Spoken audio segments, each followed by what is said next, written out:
Right, today we're going to be talking about poltergeist. Yeah, things will go bump in the night. So, I wish they would. Right, so, Same with me, mate.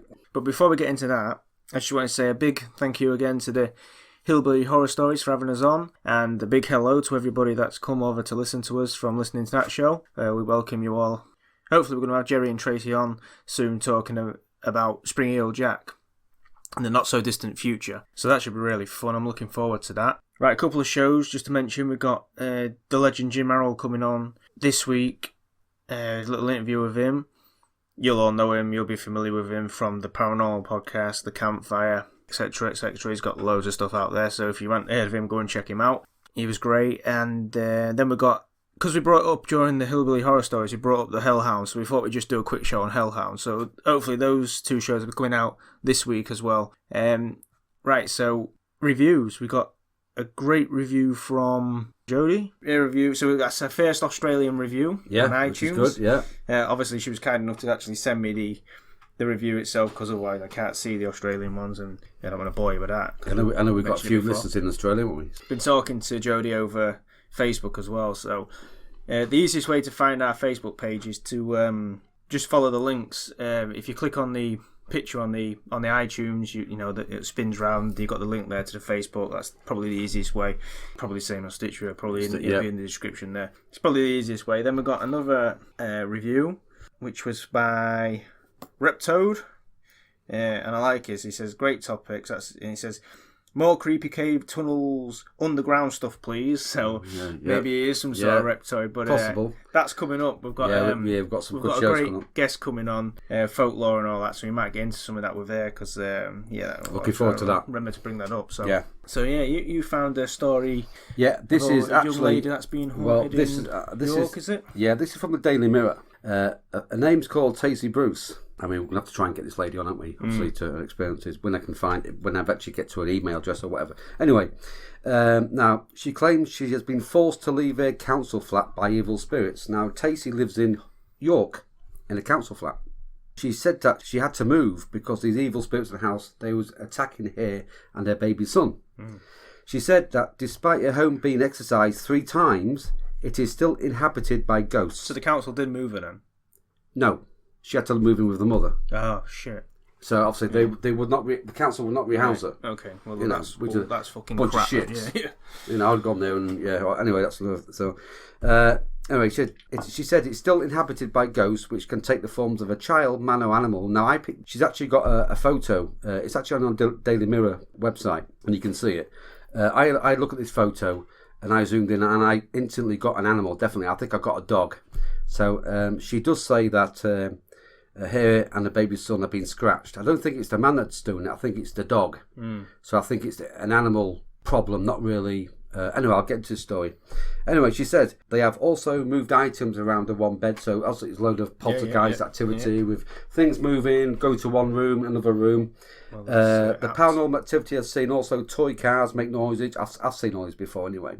When they're switched off, happened to me. She has taken a series of pictures which she claims captures a spirit. Well, she does, and they are very good pictures. Speaking about the pictures, also Tracy is a beauty therapist. She says, I'm sick of people telling me they are reflections, light or dust, which is usually you know. Which is what she says, I am petrified to go back there with my son. I feel uncomfortable in there, and the atmosphere changes at night, which they do. Spirit comes in, the atmosphere will change because of the ether. Anyway, my son will be screaming from morning to night. Obviously, the baby knows more than obviously he feels it. I mean, I'm absolutely 100% every time. I always say, fucking orbs are dust and shit. But these pictures, what she's got, aren't fucking orbs. They're not dust. There's something going. There is something in the picture. Whatever what it is. Yeah. To me, it's definitely an animal. It's definitely. I'm not saying that maybe there is a spirit person in there. Describing the attacks, number 1, Tracy said, 4 days ago, I went back to the flat and ended up being scratched. I then felt a pain on my back and there was a big 5-centimetre scratch. I looked at the claw mark and it disappeared the next day, which this is always what happens. Speaking about the effect it has had on her 1-year-old son, she said he continually cries and doesn't act like that anyone else. People have said don't take him back there because Tacy said the 50-year-old property used to be occupied by an elderly man who committed suicide. There's your problem. But the man didn't die in the house, Lee. All right. He died in a hospital. What, his energy? I mean, he must have, Obviously, have fucking bad energy to try and commit suicide. But And that's shit. Personally, for me, because for me being a psychic, I would said, well, absolutely, because I picked two animals up there. I'd really do a kind of an investigation of any animals in the house at the time. She believes a man who lived on the property for 26 years before her was possibly driven to committing suicide because of the same paranormal activities she experienced. The man did not die in a house, but took an overdose and later died in hospital. Well, she thinks he committed suicide because he was getting haunted. Yeah, that's what Tacy thought. Obviously possible. Maybe. Possible. Anyway, Tacy says also following bouts of spiritual rituals, blessings and exorcisms performed at her property, the ghouls are still lurking out of home. Well, it's done by the church. Then it will still be happening. Trust me. Anyway, she has been told that the address could be built on a burial ground and strange smells continue to fume from the back bedroom since September she moved in. So she moved in. Well, last I told you that the other week that strange smell bullshit that happened to me. Yeah. It's still just like come out of nowhere, and then you'd walk out the room, come back in, and it'd just be gone. And that's not happen with smells, does it? I've had it many times. Smells linger. So that was something. I've had it before where someone's kind of put a bouquet of flowers right up my nose, and from a room smelling of polish, it smells like flowers. This what I was smelling was fucking rank. Oh, it would be. Yeah, yeah. It was garbage. Well, the spirit will bring in the smells they want you to smell. And whenever that happened, I knew something had happened. Yeah. Something like there's a piece of wood. Anyway, carry on. Yeah. Okay. Yeah. So anyway, she says. Miss Bruce says the supernatural beings have taken the form of a small child, a man, and animal. She says she also has videos of orbs or beams of light moving quickly across the room. The flat has been blessed 3 times, as we just said, included by priest Canon Alan Sheridan. Yeah, whatever. And the property was even visited by psychic medium Lillian, which I've never known again. Tracy claims to have never believed in ghosts before moving into the home, but she can list a number of unexplained supernatural events which have occurred. She claims she woke up one morning to find the contents of a Calpol bottle poured across her cooker, despite leaving the lid screwed on. Which you would, yeah. Yeah, absolutely. Yeah, medicine, isn't it? Yeah. Tracy says her son becomes inconsolable while in the house and believes the ghosts are tormenting him because he acts like a different child outside the premises. She says that's unusual. That should be the opposite way around, shouldn't it? Yeah, obviously, yeah. She says, I felt like something is making me angry and it changes how I think and feel. Well, spirit will. They'll come in and they'll try to attach to your aura and they will try and, make you do stuff, I mean, I'm not going to go over my case that I've been to, but they do, if it's an evil spirit, they will try and get you to take drugs, to indulge in this and doing this, to get off on it, apparently, to get off on it. Anyway, but she says, I never believed in ghosts before, but I do now, and nobody can say to me they don't exist. Right, James Bailey, Landlord Services Manager at City of York Council said, in line with our usual assessment processes, we have considered the evidence provided, visited the property and interviewed the tenant. We have found that this case does not meet the criteria to move the tenant, who we have advised on their rehousing options. So Tacy has hit back at criticism from people claiming that all she wanted to do was a move. So they're making she's bullshitting because she doesn't want to go in the flat. She wants to go somewhere else where her mates live or whatever. That was one of the problems. That was one of the key points to one of the poltergeist stories, which I'm going to bring up shortly. Yeah, so that's one from Tacy anyway. But I would that's been going on for years. Obviously, we'd like to maybe contact Tacy and maybe get her on the show and actually, Well, I hope she's fucking good at it. I hope she's got. I hope someone sorted her out with. Yeah, I think at the moment she said she's I think she's saying she's living with her mother. I'm sure she said she's at the moment she's living with mother. She said, all I want is someone safe to raise my child. No shit.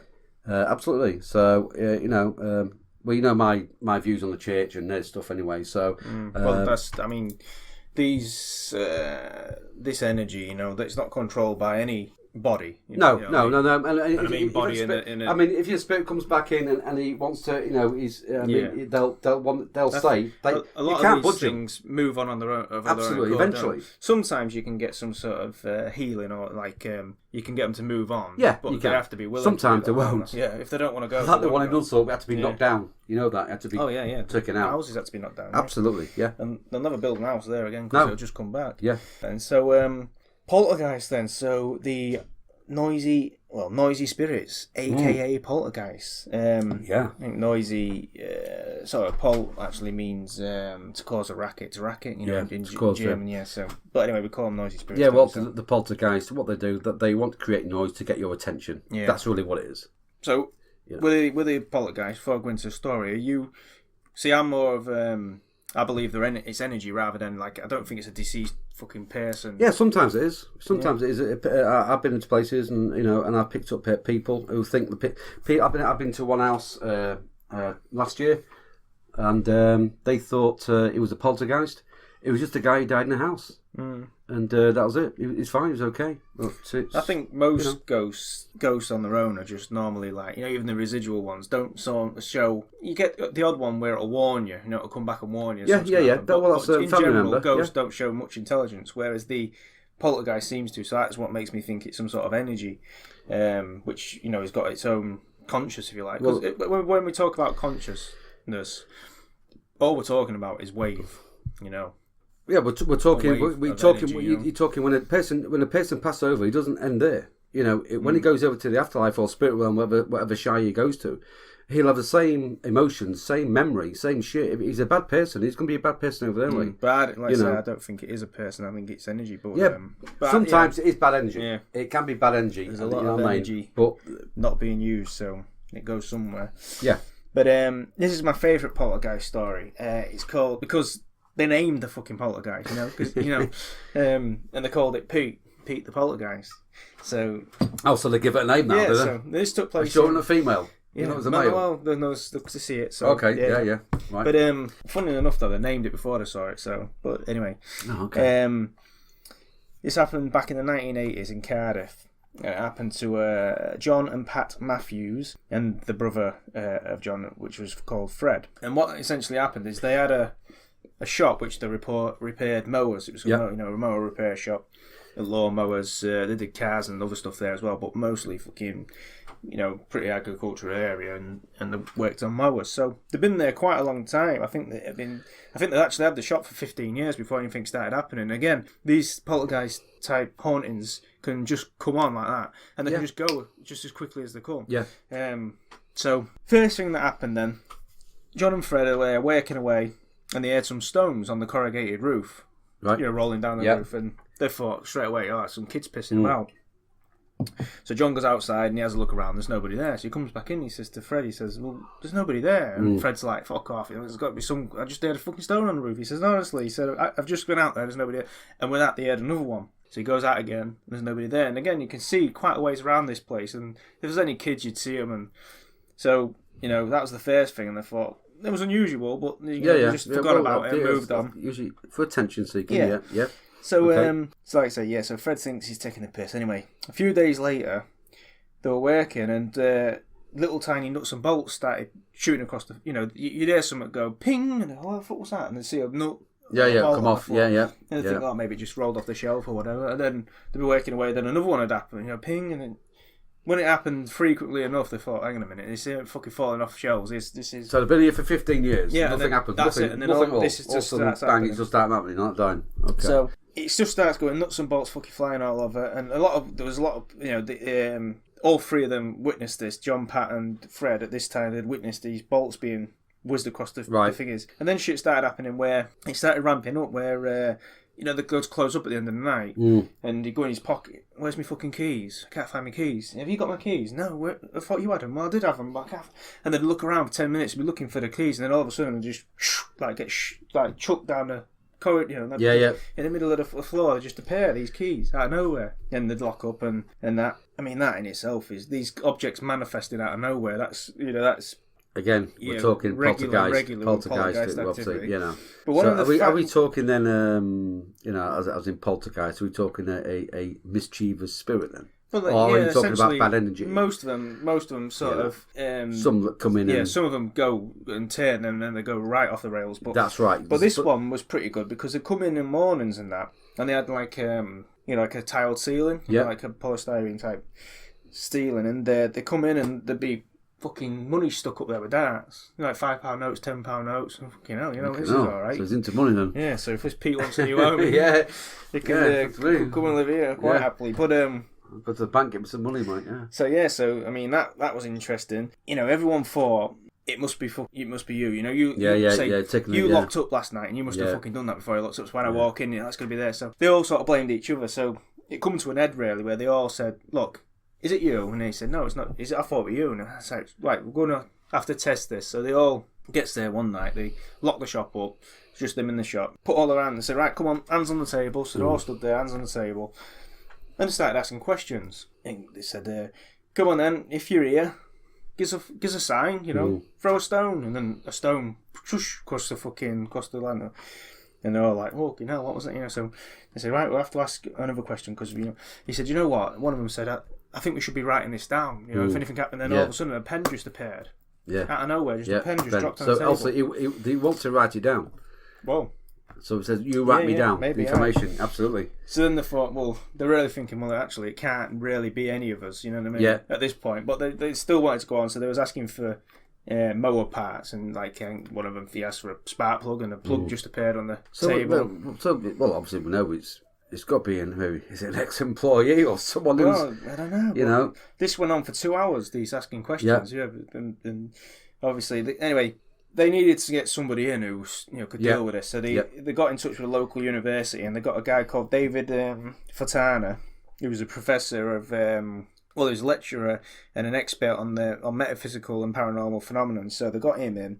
He said as soon as he walked in, again, he was thinking he was going to come there and debunk it. You know, it's going to be no fucking pigeons or some shit. That's it. Yeah. So he comes, he walks in, and the first thing happens, he walks in the door, and a stone whizzes past him and lands on the ground, and he sees it, and he looks across, and John stood there, and John said, "Hey, that's Pete. He's just saying hello." That's the first thing that happened to this David. Like, he just walked in. He was there for a while, and he actually come up with this drawing where he said that there was like an epicenter where these things seemed to be going, and he also noted that there was a particular part of the factory or warehouse, if you like, where if objects got thrown into there, they'd almost repel out of there, like some sort of not force field. That's not the right barrier. Word, but some sort of barrier. Kind of barrier. Yeah, sort of bounce off it. So you'd see objects going there, then they'd come back out, which was unusual. But you noted that. He wasn't the only person. Actually, police officers, a vicar, there's the Baptist church next door. Oh God, he didn't last long. Yeah, there was a Baptist church next door, and he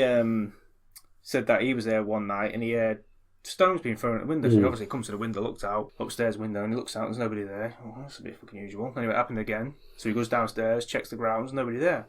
Goes back inside, and as soon as he got back upstairs, it started again. So he, even the vicar noticed it. Police officers, customers, there's customers just coming in there, and they see things flying around, and it's sort of got a reputation at that point. So, but nobody got hurt, did it? There's no. No. At this point, nobody's been, none of the objects have hit anybody yet. It's all so far so good. Anyway, the garage itself for the warehouse, it's like it's almost like a shed, Yeah. But it got broke into one night. And so they had to get some insurers round to look at the locks and all that shit. And when he was there, one of the guys, he went into the back room just to check how secure that was. And he actually says he saw a stone just like whizzing backwards and forwards on the ground. And he's like, "What the fuck?" And they told him, "We've got a poltergeist." And he's like, "Shit." So he went back to the office and obviously told his colleagues, and they said, "Oh, fuck off, you're pulling our leg," and that. And he said, "Honestly, I saw this stone." So one of them said, "I tell you what, are you going back tomorrow?" He said, "Yeah." He said, "I'll go instead." And see if. So he goes back, and same thing happened to him. He saw shit flying around. So this is just two insurers that just happened to be working on that case. They all saw it. So everybody that went there, they weren't shy. Anyway, so things started taking a bit of a turn because it had all been jovial up to now, and obviously stones being thrown, but not hitting anybody. So you can sort of say that's friendly. Yeah, I mean, in a weird sort of way. It's just attention seeking. Yeah, that's sort of thing. Most likely. But if it doesn't get attention, it might turn a bit more. Well, that's the thing. So they started coming in, the door would be locked from the inside, right, and shit like that. So obviously that's a ball. Like when you got a business to run, and you got to fuck about trying to get the door open, and and all the rest of it. So shit like that started happening, and then as it gradually built up, bigger objects started being thrown. And so one night, Fred and John were working on a mower or a car. Fred saw something. Every now and again you see something move out of the corner of your eye, particularly if you live in a haunted house. We used to get down here. I see something looking around the door. If you notice, I ain't got any doors downstairs. Yeah, That's yeah, why. yeah, that's why. Because every time the door was just ajar, Yeah. if you didn't remember to shut it, and obviously I've got cats, so I can't always shut the door. But if you just left that door ajar, something would pop its head round. So I took the fucking doors off. I had enough of the cunt. That stopped it. Yeah, I've had a couple of them. But I've actually one time in my hallway. I've even my wife saw it. We were just watching TV. We just looked to the hallway, and we just see a pair of black trousers just go past. No body, just a pair of black trousers. You know, anyway, what the fuck? What's going here? So if you've got that problem, don't call in ghost hunters. Just take your doors off. Yeah, absolutely. Yeah, that's the easiest way to deal with that. But anyway, so so they're working on this mower or whatever, and Fred sees something out of the corner of his eye, and they got some shelving in the corner, like metal shelving with engine parts and all that shit. Yeah. And he sees something up there, and whispers to John. He says, don't make any fucking sudden movements or anything, but just turn around and look on that shelf. Tell me what you see. So obviously John says, where? Look his head's round, and he's gone. Before he checks to see, it's gone. But he says he's seen what he thought was it looked like a young boy huddled up in the corner of this shelving. And he said was wearing tattered clothing. With the tattered clothing, you sort of get the impression that he was not looked after or whatever. There was something fundamentally wrong with the child at the time. Like he was obviously passed in a bad way. But he said been in the building, could have been in a poorhouse in them days. It could have been it could have been child labour or anything. But he said he said he looked real thin and grey in complexion. Yeah. And like I said, he was just huddled there in the corner. But he saw him for a brief second, and the guy turned around, didn't see him. And he said to him, "What?" He said, "What did I miss?" And he said, "It was Pete. I saw fucking Pete." Anyway, with that, half an house brick just landed in front of them, just missed their heads. And then they called it a night and said, let's get the fuck out of here, it's getting a bit too much. Anyway, events carried on, big and objects moving all the time, until they got to a point where, shortly after this, where they needed to move to a bigger premises, so they had to shut the shop down.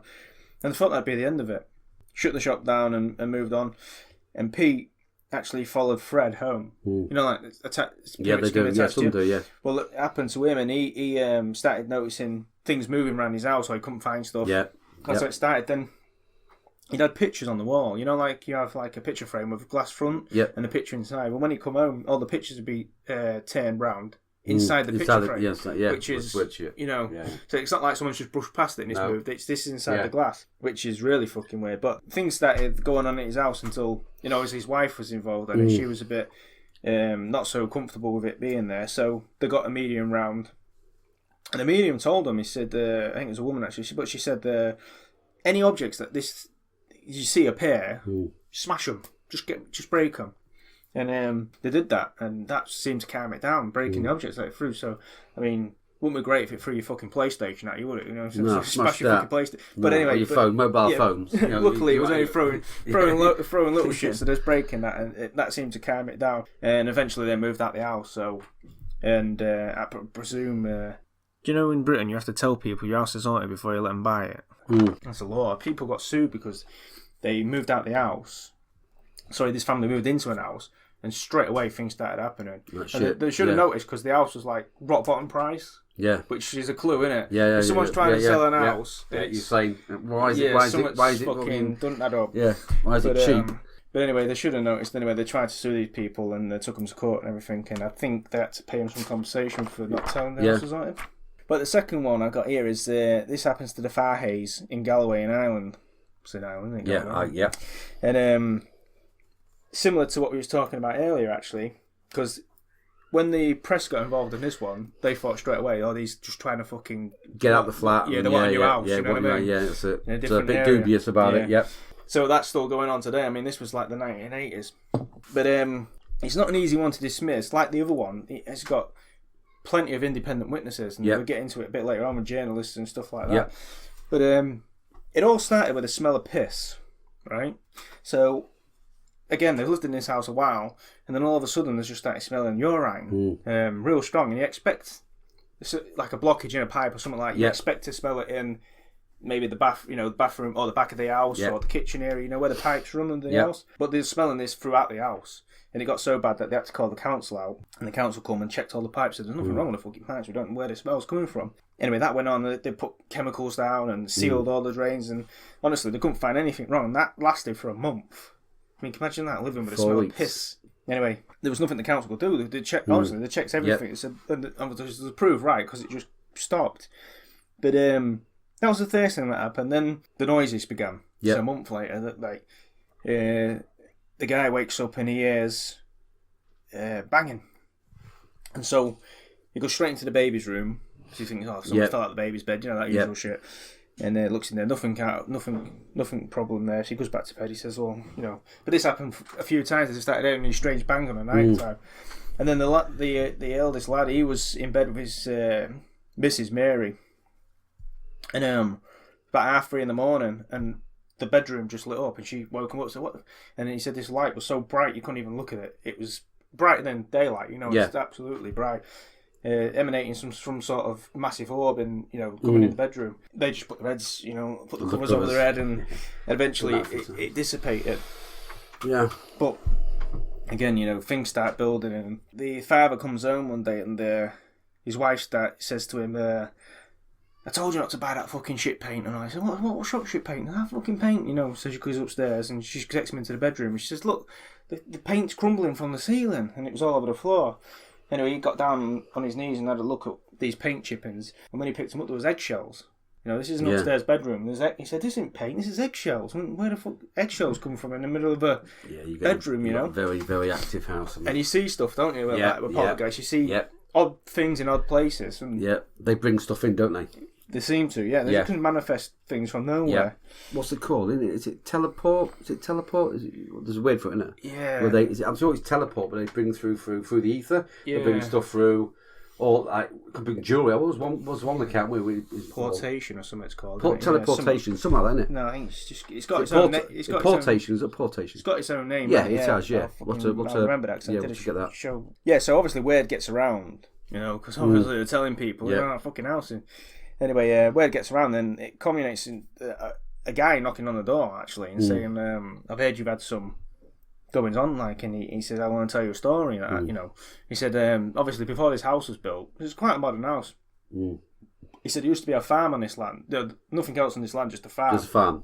And there were a farmhouse here. And he said he was friendly with the owners of this farmhouse, and obviously they moved because they was getting strange noises and all that sort of shit happening there. They even had one night where the covers, I think that was the straw that broke the camel's back, where the covers ripped off them in the middle of the night. Okay. Yeah, they moved out, and obviously someone bought land and built houses on it, knocked the farmhouse down, and that's, But he come and told them that story, and again, it didn't really help him out, but at least it sort of confirmed. That this didn't they do investigations? No, I think they was just bamboozled by what was going on.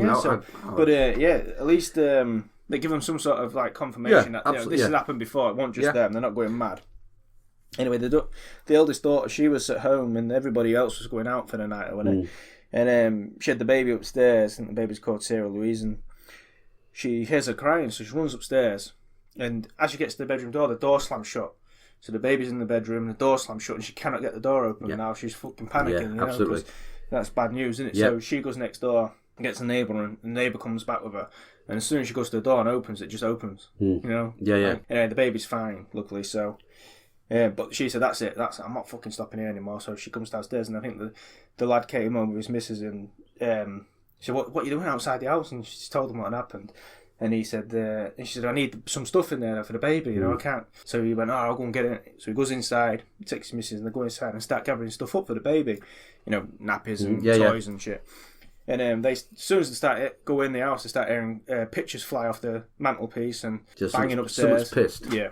So they start grabbing all the crap, and then on the way out, they had a massive flood in the front room. What the fuck was that? So they opened the front living room door, and the coffee table's overturned. So anyway, they got out. At that point, the mother and father, they said, "Oh, we've had enough. We're not. That's it. We're not."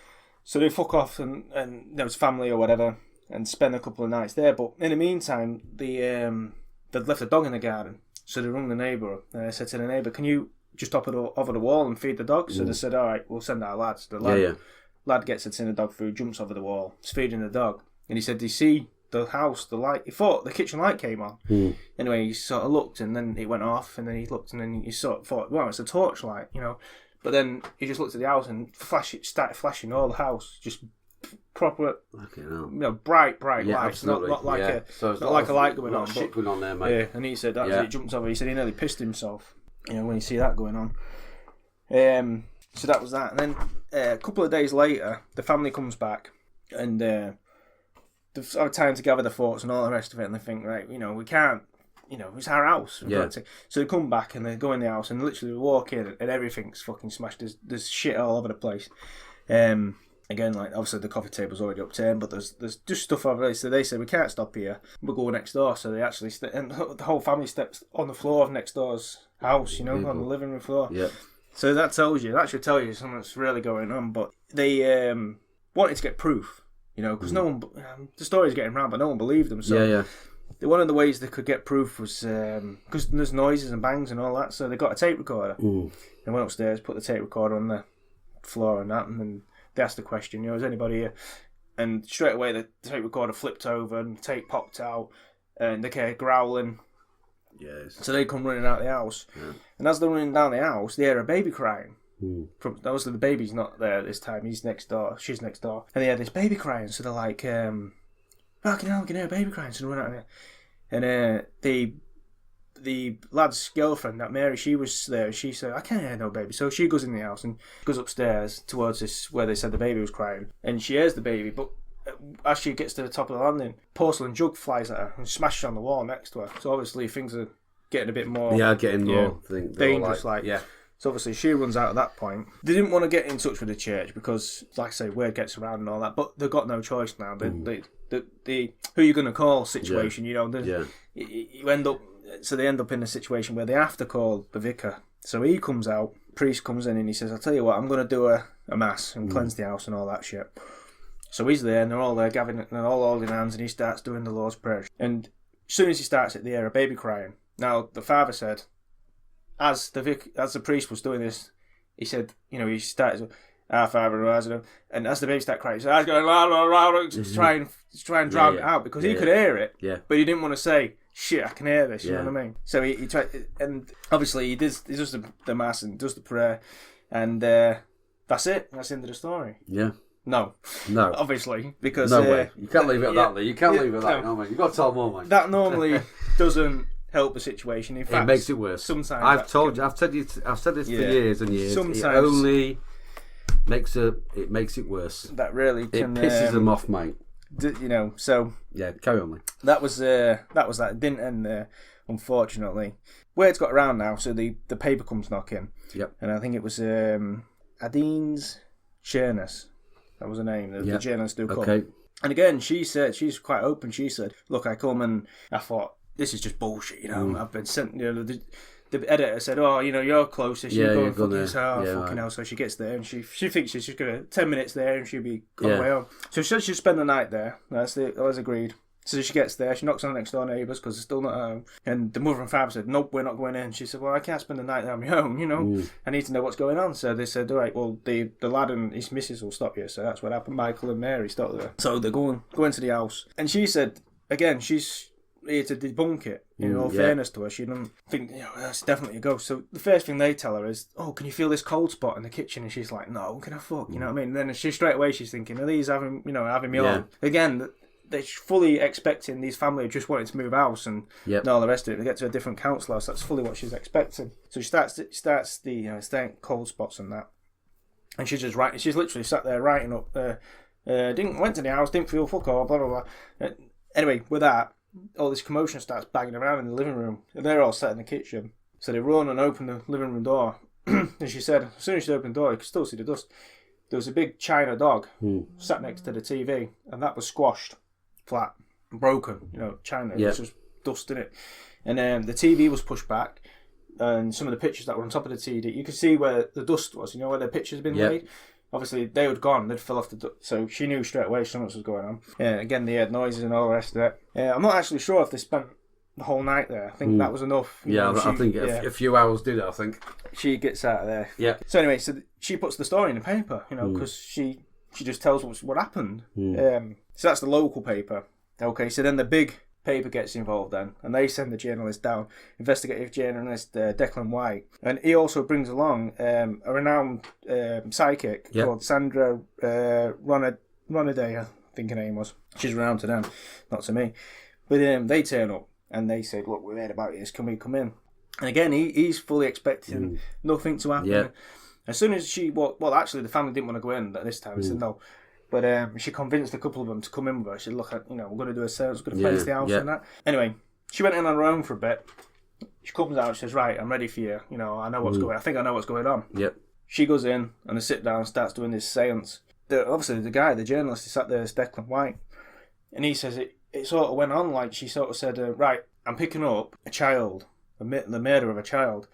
She said, I think what happened, what I'm picking up is that a young priest knocked up a nun or whatever. Still happening today, that. So. And obviously she got pregnant. She had the baby, and they had to get rid of it. So what they did, they went to this old farmhouse that was there, and they basically went out to one of the barns or whatever, and they just lifted a couple of floorboards up and put the baby in there, put the floorboards back on, put some shit back there, and left it. To get rid of it. So obviously the baby crying and that's significant. The energy's still there. So the people have been hearing the baby crying and all that. So she gets all this, and he actually said that they were sat there doing a seance, and this journalist said, I saw what I can only describe as a glowing baby just appear. They're all linked there, holding hands, and in the middle of the table, a baby just appears. He heard the crying, and then this golden baby just rised up into the ceiling and lifted out the room, and that was enough to move that child on or whatever, Yeah.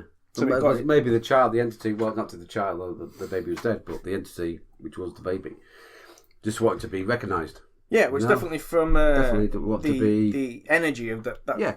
Also, it was still housed in the ground, wasn't it? Yeah, its energy was definitely there. I mean, like, say, the farmhouse was there, and obviously the farmhouse was down, and they built the house. But at least that child got its closure, And so after that, did it go? That was it. After that, nothing. Just literally stopped like that. There you go then. So all they want is to be recognised, is to be remembered, and Yeah. So one more quick one then. This happens in this is an early one. This involves a farm again. This is back in 1695. Okay, in the parish of Reddick, which is in Dumfries, I think, in Scotland. Right. It's the site of the Ringcroft and Stocking was the place. It's like it's all hilly and it's typical Scottish countryside. And there was a farmhouse there which was owned by a farmer called Andrew Mackey and his family, and the actual poltergeist was called the Mackey poltergeist for that reason. They say that it's just a fallen field now, and there's a single tree that stands there where this farmhouse used to be. There's nothing else there now. Again, this is well documented. There's I think there's 14 eminent witnesses, they called them, for local people from the community and that, as long as the priest. And I think this story got out because of the priest. Right. He actually tells the story. But on the morning of February 16. Yeah. One morning in February 1695, Farmer Mackey woke up to find his cattle had been set loose. And again, at night, when he put them up, they'd all been tied up by a rope. Yeah. Okay, but the rope was all cut, and the beasts were just running around. He straight away thought vandals. Yeah. This is some tossers have come out in the middle of the night and let me cows loose. So the next night, actually, before I get into this, the farmhouse itself had a bit of a reputation of being haunted. Things had been going on and that, but nothing major. And again, these poltergeist things can do that. You get nothing happening for a long time, and then all of a sudden it just kicks bang, up. Surge comes in, and you don't. I wonder why that is, but again, this is what happened here. This had a reputation of being haunted. So obviously the cattle loose, and then the next night he says, "Well, I'll tell you what, I'm going to put the cows in the shed." In the barn. Right, okay. They're not going to be. You can't obviously leave them loose. All the roads. They don't want the vandals to come back and let them loose. So just shut them in the shed. Shuts them in the shed. Yeah. Wakes up the next morning. Goes out to the shed, fully expecting the cows to be there. They are there, but they're all strung up. There's a beam in the middle of the barn. Yep. And the cows. It even says the cows were lifted. The feet were lifted off the ground and hoisted over this beam. Now, can you imagine people lifting a cow up? No. Off the ground? Not just one. This is a few, a herd of cows. Just the weight of a cow. And what's a cow going to weigh? A ton? A couple more than that. It's going to weigh a bit, isn't it? A ton. So these cows was lifted up. Yep, there's strung up by the necks basically. Ah, right, okay. So the front legs were off the ground. So they're The all back strung legs up. were, like touching the ground, like what the hell? You know? Yeah. And again, imagine people doing that. Because obviously at this point they think it's some sort of vandals or. It even says like no man could perform such a feat, and obviously his anxiety grew then. Then all of a sudden stones start being hurled at the family. They couldn't detect the origins. Household items started going missing again. Yep. And then they turn up later in ridiculous Yep. places, which you get that quite a lot. That actually happened to me live. Yeah. We went to my my mate's mother's, so it'd be his auntie's house. She lived in sort of Waltham way on from here. Yeah. And we were there on our bikes one day.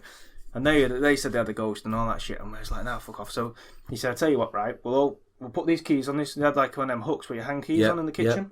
So he said, I'll put the keys on there. So he put the keys on there. He walks out the kitchen, shut the door. Bing! You heard it, fucking rattling. I was like, how the fuck can we open the kitchen door? Literally, there couldn't have been anybody in there. It was literally shut the door, bang, open the door, again. Keys are gone.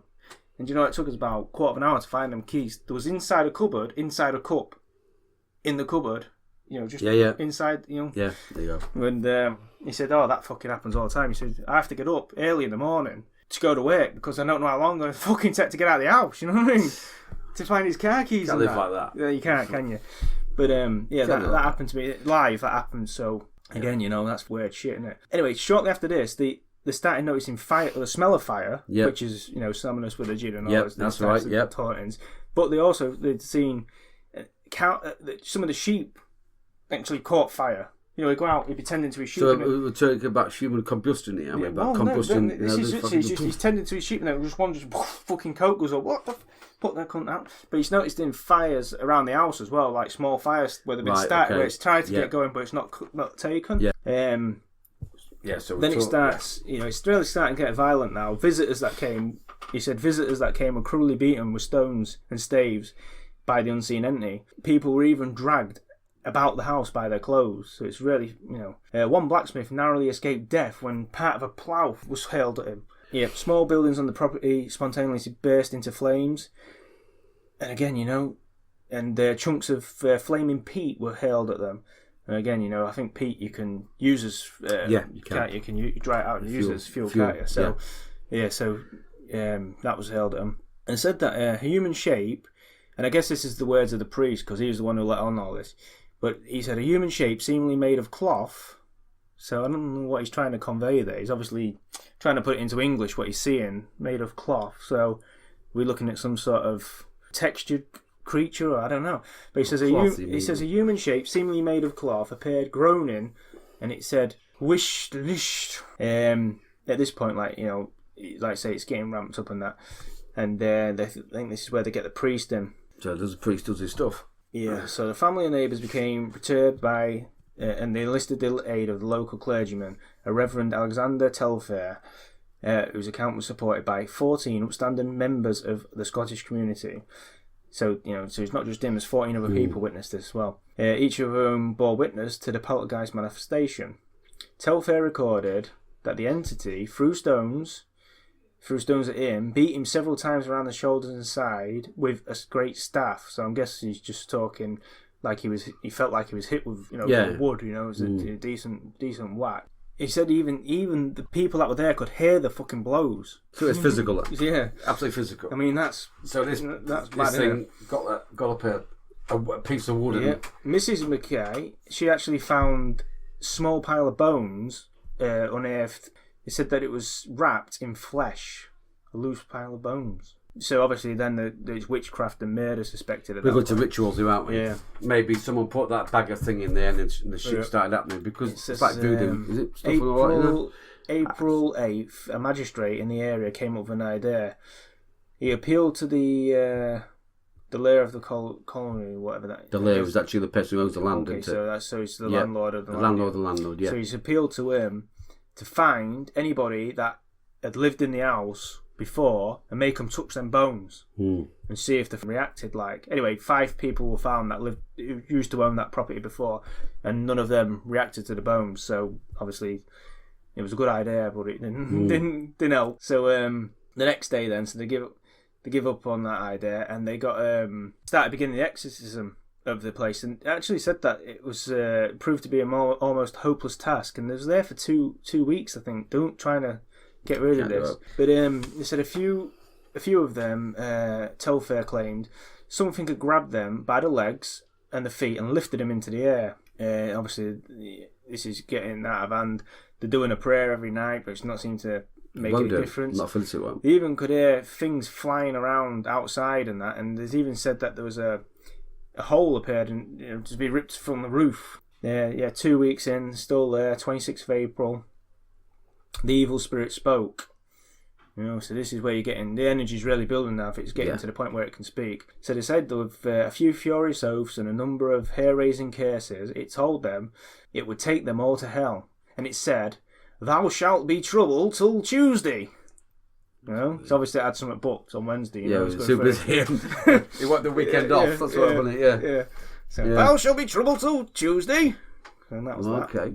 Right. I mean, that'd be nice, wouldn't it, to wear that? I mean, obviously, it'd be a bit worrying. Well, so what are you doing fucking Wednesday, Thursday, Friday, I'd say, Saturday, all right, weekend, Saturday, Sunday? We'll come back Wednesday then, Come back Wednesday then. But it didn't. So they're there on Tuesday. You wait, well, what's he going to do, So they all get there. So as if by magic, on Tuesday, the 1st of May, this is, 1695, a dark cloud rolled into the corner of Mackie's barn. Many witnesses witnessed the strange manifestation, which watched it grow and blacken as it filled the building with great clods of mud, flew outwards and spattered in their faces. Some were gripped like a vice-like fingers by the violent event marked on the exit of the Rendick Parish poltergeist from the world of men. So that's the time when he's left. For reasons best left to God or coincidence, it took its leave of Reddick and the Mackies, never to be seen or heard of again. Obviously, it's got something to do with that. The land, isn't it? Not the farmhouse. So. Well, some of them have. Some of them have got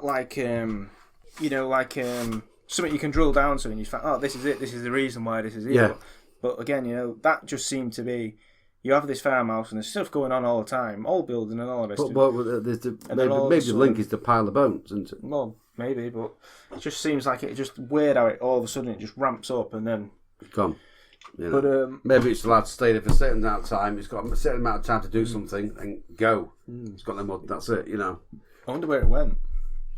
Well, back to low astral realms. We'll probably find another one. This time it says you will be troubled on a Wednesday. Yeah, 1695. 2nd of May.